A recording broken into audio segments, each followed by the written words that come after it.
Welcome, everybody. It's a real pleasure to welcome Lieutenant General Frank Klotz, who is the U.S. Department of Energy's Undersecretary for Nuclear Security and Administrator for the National Nuclear Security Administration. That means that the General is responsible for the management and operation of the U.S. nuclear security enterprise, and he also has a set of wider responsibilities regarding the putting into effect of the Obama administration's nuclear security agenda. He was previously commander of the Air Force Global Strike Command, which means that he had responsibility for all U.S. nuclear-capable bombers and land-based nuclear missiles. In other words, he's someone to treat very nicely and with great courtesy and respect. And I should also say that a few days ago I had an email from the President Emeritus of this institute and one of its founders, Professor Sir Michael Howard, who said that you were one of his prize pupils. So we take institutional credit for your career as well.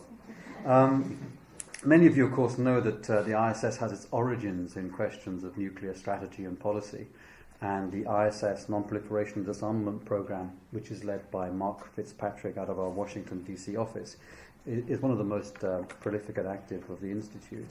And last month, we published an essay in our annual publication, Strategic Survey, that many of you might have seen, and that carried the title, The Drift Away from Nuclear Disarmament. And essentially what it did was it assessed the span between President Obama's 2009 Prague speech on the theme of a world free of nuclear weapons and his more recent groundbreaking visit to Hiroshima. And the essay really traced the interval of those events and noted that we had seen, on the positive side, the New START Treaty of 2010, the Iran Nuclear Accord, and 4 nuclear security summits, so real evidence of leadership on a number of fronts. But also on the other side of the ledger, the absence of arms control talks between Russia and the US, Russia's refusal to accept talks on further nuclear cuts or to address the issue of non-deployed and non-strategic weapons, the non-acceptance by the US of the idea that such talks might be linked to questions around ballistic missile defense or long-range strike capabilities. And more recently, we've seen the suspension by Russia of the 2000 plutonium management and disposition agreement, under which about 64 tons of excess military use plutonium, which would be enough for 17,000 nuclear weapons, would be disposed of. And then, of course, one can add to that the persistent problem of North Korea, the impasses over the CTBT and the Fissile Material Cutoff Treaty, and strategic modernization by the US, Russia, and not to mention other powers closer to home. So it's a very large agenda.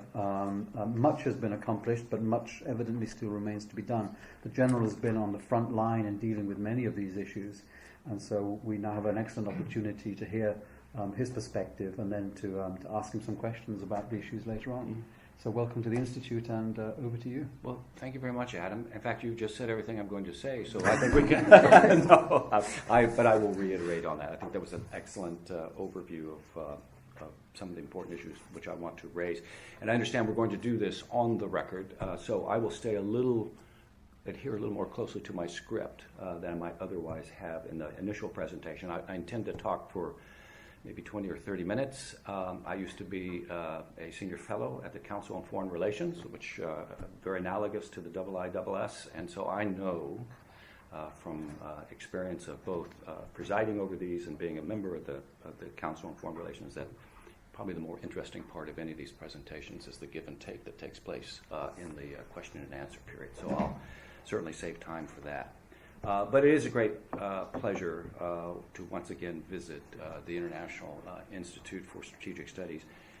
I've spent practically my entire adult life working on issues related to nuclear deterrence and to nuclear arms control, so I've always felt a very special connection to the IISS. As you pointed out rightly, Adam, this organization was founded in the 1950s with a specific focus on those topics. And 2 of its founders, Alistair Buchan, whose portrait I'm glad to see in the entranceway here, and then, of course, Sir Michael Howard, were subsequently professors at Oxford. And I was privileged to study under both of those gentlemen in the mid-1970s. And it's no exaggeration to say that they had a profound influence on both my academic and my military career. And in fact, I still draw upon the knowledge and wisdom that they imparted as I perform my current duties as the Undersecretary of Energy for Nuclear Security. Regrettably, I think the public discourse on nuclear policy and arms control that the IISS pioneered in the height of the Cold War diminished to a great extent following the end of the Cold War. There are a lot of reasons for that. I mean, the threat posed by nuclear weapons was seen to largely have subsided, particularly as the arsenals of the United States and Russia were significantly drawn down.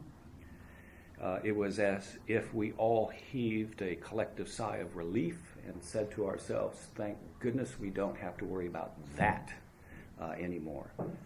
Meanwhile, new and more varied threats to international security grew in scale and in reach, from illicit proliferation rings to the specter of weapons of mass destruction terrorism. The United States, the United Kingdom, and our allies were also engaged in combat operations in Afghanistan, Iraq, other parts of the globe. These conflicts and their underlying sources naturally drew the attention of many of the finest minds in strategic studies, often at the expense, in my view, of new thinking about nuclear deterrence. Let me just give one example. If you just take a look at the list of articles in Survival or the list of Delphi papers that have been published since the end of the Cold War, or especially since 9/11, I think you'll see topics as diverse as sectarian insurgencies, post-conflict stability, state collapse, regime change, and so on. All very important topics, but a ways away from nuclear deterrence and nuclear arms control. I would suggest, however, that recent developments have once again brought nuclear policy issues to the fore. For example, just recently, in defiance of all international norms, North Korea, that you mentioned, just conducted its 5th nuclear test and the 2nd test in less than a year. The recognized nuclear weapon states continue to modernize and in some cases expand and to diversify their nuclear arsenal. And there have been troubling instances of rhetoric where nuclear weapons are concerned that, in my view, are outside the bonds of reasonable discussion of the topic.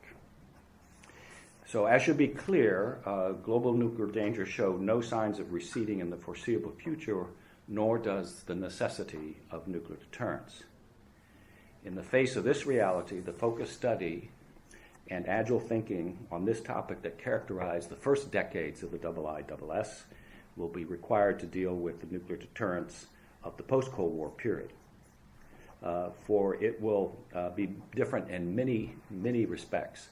Our Secretary of Defense, Ash Carter, gave a speech recently at Minot Air Force Base in North Dakota, where he observed the most likely use of nuclear weapons is not the massive nuclear exchange of the classical Cold War type, but rather the unwise resort to smaller but still unprecedentedly terrible attacks.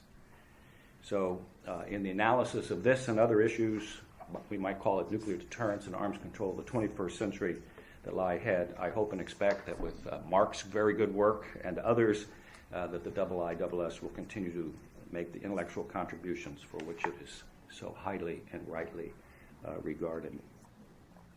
Now, as some of you may have heard, there will be elections in the United States in just over 3 weeks' time.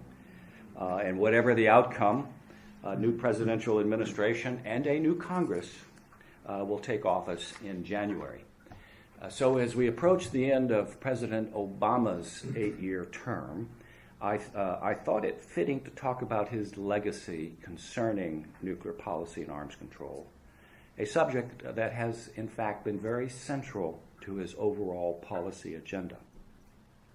In his now famous Prague speech in April 2009, after only 3 months in office, President Obama appealed to the better angels of our nature to confront the risks of nuclear war, nuclear proliferation, and nuclear terrorism.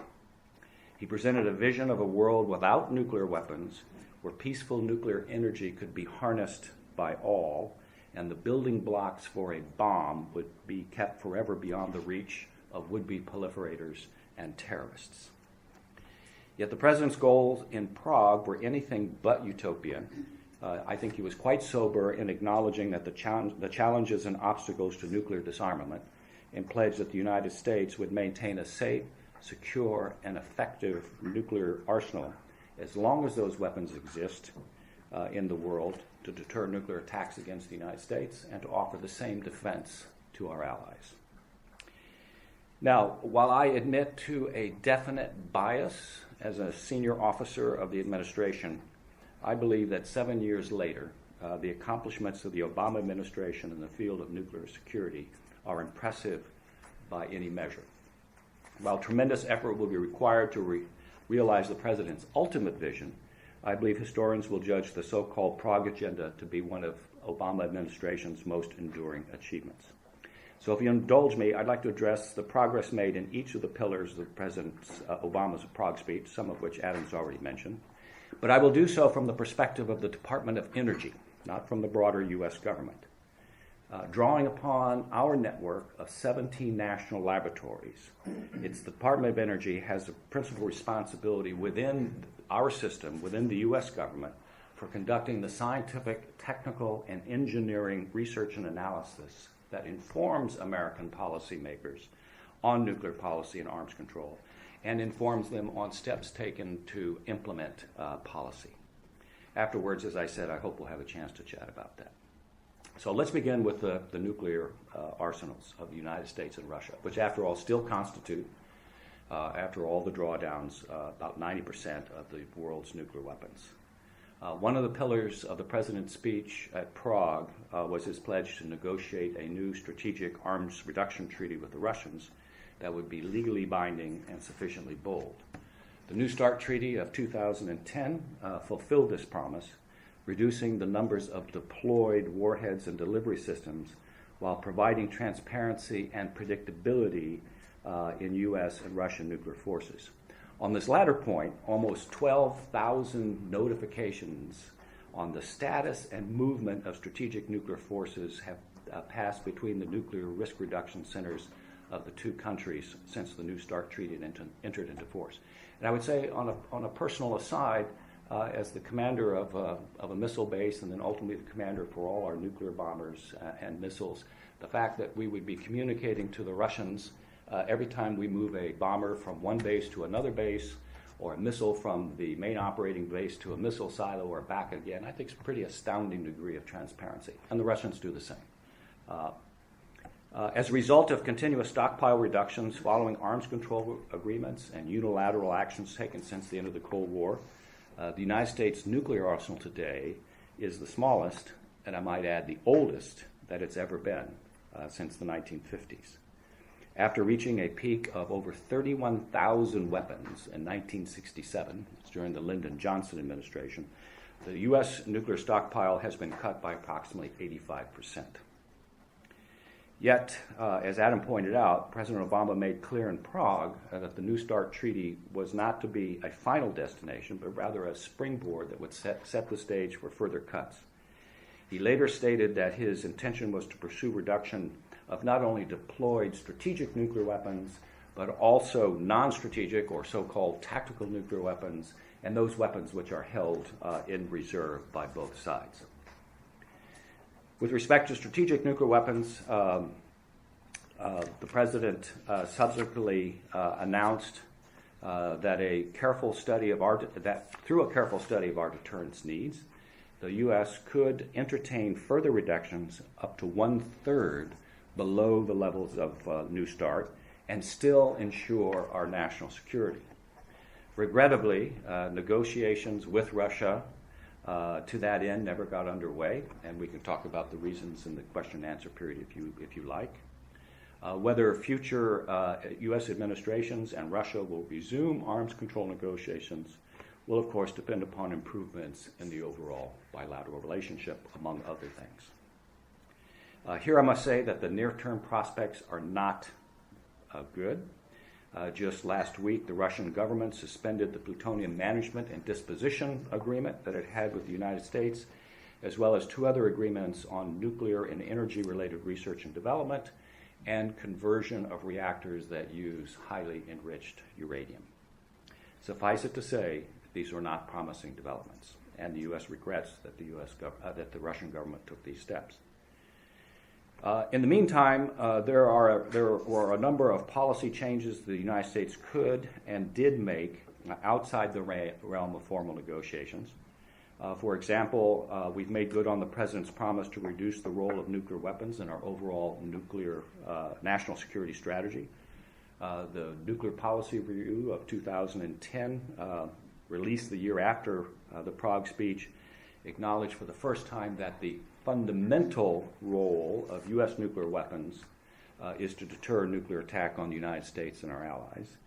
It also committed the United States to working towards an environment in which the deterrence of nuclear attack was the sole purpose of these weapons. Furthermore, for the first time, the Nuclear Policy Review contained so-called negative security assurances, wherein the United States pledged not to use or threaten the use of nuclear weapons against non-nuclear weapon states that are party to the Nuclear Non-Proliferation Treaty and in compliance with its obligations. Despite these changes and the long-term vision they work toward, it remains the United States policy to maintain a safe, secure, and effective nuclear arsenal as long as these weapons exist. So to that end, we are undertaking a comprehensive modernization of our nuclear deterrent, from extending the lives of the warheads themselves, which is a principal responsibility of the Department of Energy and the NNSA, to replacing the triad of strategic delivery vehicles in which they are deployed, which is the principal responsibility of our Department of Defense and the military services. Now, I know that many of my close friends and colleagues within the arms control community believe that these modernization plans go against the grain of President Obama's pledge to work towards nuclear disarmament. I personally believe this view is mistaken, and I'd like to take just a moment to explain why.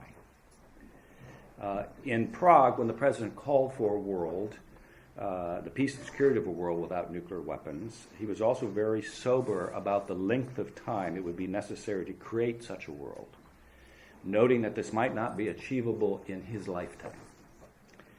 In light of this time horizon, I think it's unreasonable to condemn the administration for investments we have to take to ensure that the deterrent remains safe, secure, and effective over the next 30 years, or to say that somehow that's antithetical to what the President said in the Prague speech. We are doing precisely what he said we would do. I would note, however, that our method of maintaining the U.S. deterrent is fully consistent with the spirit of Prague.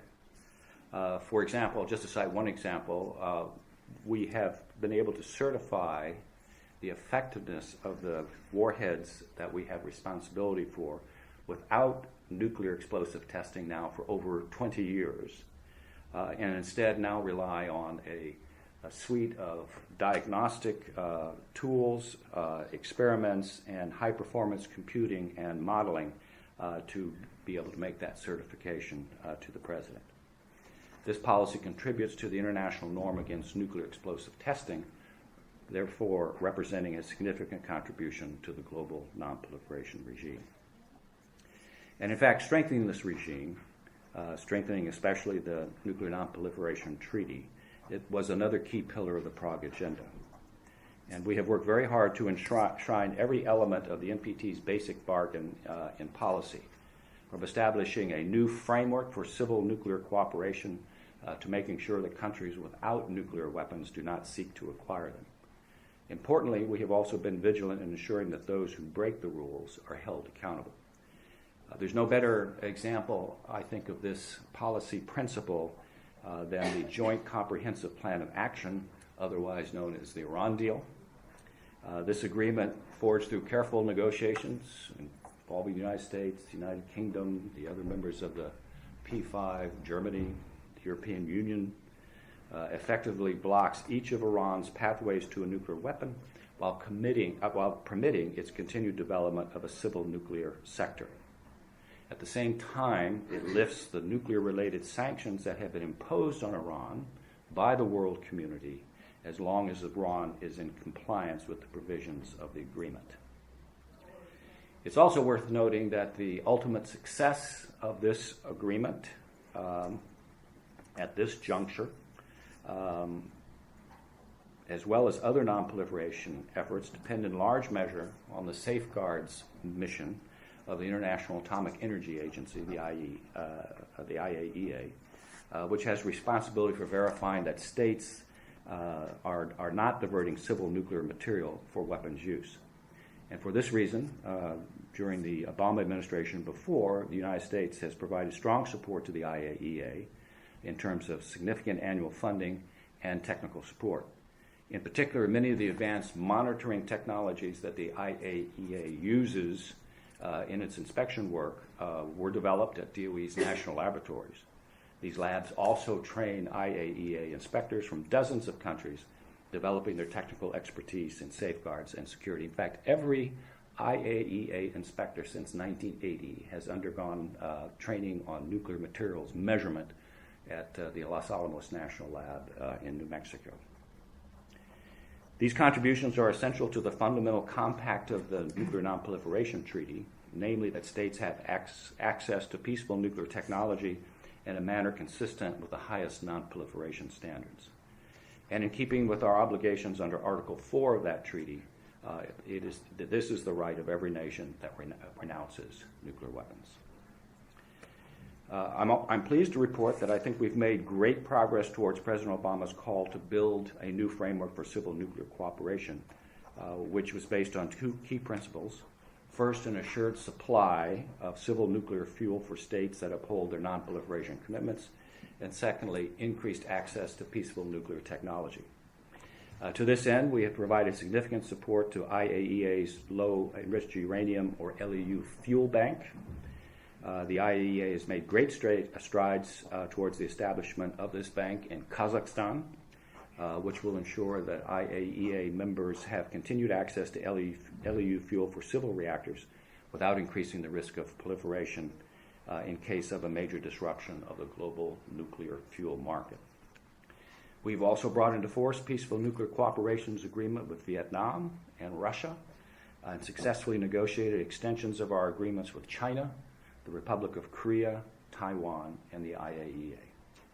These agreements establish the legal basis for American companies to engage in civil nuclear commerce around the world, and they increasingly serve as the basis for joint development of advanced nuclear technology. The United States has enforced 22 such agreements with 49 partners, and we are supporting negotiations with 3 additional states. I would add that our we call them 1, 2, 3 agreements that allow us to do work with the UK is part of a 1, 2, 3 agreement not with the UK but with Euratom. These arrangements have fostered the development of over 70 gigawatts of clean nuclear power worldwide, also making a major contribution to the demand for low carbon and zero carbon energy. I believe that any practical solution to climate change has to include a robust nuclear energy sector. And if we're going to be serious about nuclear power, we need to send strong signals to utilities and to investors that the climate for nuclear power in the United States, as well as around the world, will be hospitable going forward. Finally, let me turn to our efforts to keep nuclear materials beyond the reach of non-state actors, the last central pillar of the Prague Agenda. President Obama has made combating nuclear terrorism a signature issue of his administration, calling this threat, and I quote, one of the greatest threats to global security. His emphasis on the global nature of this threat is important, in my view. Given the connectedness of world markets, the President is quite right that just one nuclear device detonated in any city would be a catastrophe for the world, causing extraordinary loss of life and striking a major blow to global peace and stability. Recognizing the need for collective response to this threat, the President initiated the Nuclear Security Summit process, the first of which in 2010 in Washington brought together the largest gathering of heads of state and heads of government since the founding of the United Nations. Further summits followed in 2012, 2014, and most recently the spring of this year in 2016, as world leaders gathered to offer solutions and track progress in locking down vulnerable materials, improving preparedness, and a range of other efforts. And I'm proud to say that we had extraordinary help from our colleagues in the United Kingdom government as leading up to this nuclear security summit. Let me summarize some of the successes in reducing nuclear threats through the summit process and in other areas. First of all, working with our international partners, we've removed all highly enriched uranium, or HEU, from 17 countries plus Taiwan, the latest being Poland, which became HEU-free just last month. All told, during the Obama administration, we've removed or confirmed the disposition of over 3,800 kilograms of vulnerable nuclear materials, enough for 150 nuclear weapons. We've also pursued reductions in the use of highly enriched uranium in civil applications, whether for medical purposes or other commercial activities, converting or verifying the shutdown of 34 research reactors and isotope production facilities in 18 countries since 2009. However, as important as it is to lock down or eliminate vulnerable nuclear materials, our efforts cannot stop there. We've also pursued a layered defense to put a series of obstacles between terrorists and the materials that exist. For example, if they were to somehow acquire nuclear material, we've erected a global detection architecture to prevent it being smuggled across international borders. The United States has worked with over 50 countries to install radiation detection equipment at nearly 600 international ports of entry. Although we take pride in these measurable contributions to nuclear security, one of the most remarkable outcomes of the summit process is one that can't be quantified, and I'm referring to the sense of urgency among world leaders to address this threat and the connectivity that summits have fostered between them. It's no exaggeration to say that these venues have created an international network of government leaders, ministers, and civil servants, often with little in common save a shared desire to make the world a safer place. Now that the summits have ended, much of that work will fall to the IAEA, one of the decisions in the action plan that came out of the 2016 Nuclear Security Summit.